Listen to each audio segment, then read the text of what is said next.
उपस्थित सर्व शोकाकुलजन हो, पराधीन आहे जगती पुत्र मानवाचा, या ओळीची प्रचिती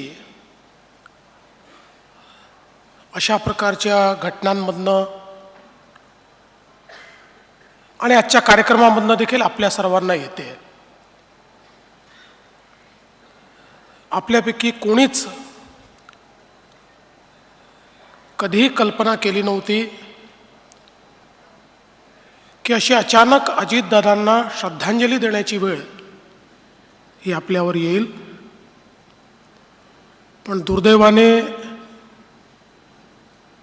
आज ती वेळ आपल्यावर आली आहे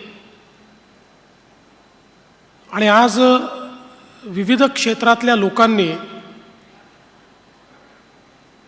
अजितदादांच्या बद्दल आपल्या भावना, आपल्या संवेदना, आपले अनुभव या ठिकाणी मांडले देखील आहेत.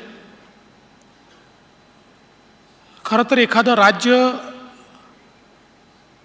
ज्यावेळी घडतं त्यावेळी कोणी एक व्यक्ती ते राज्य घडवत नसतो. वेगवेगळ्या वेळी वेगवेगळ्या प्रकारची नेतृत्व त्या राज्याच्या जडणघडणीमध्ये आपलं योगदान देत असतात, आपला ठसा उमटवत असतात. मी हे दाव्याने सांगू शकेन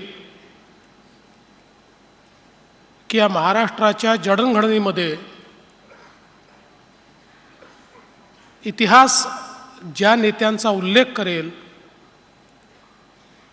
त्यातलं एक प्रमुख नाव हे निश्चितपणे अजितदादांचं असेल.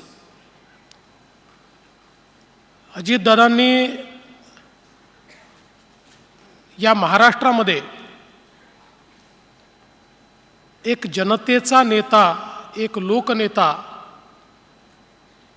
अशा पद्धतीची प्रतिमा तयार केली.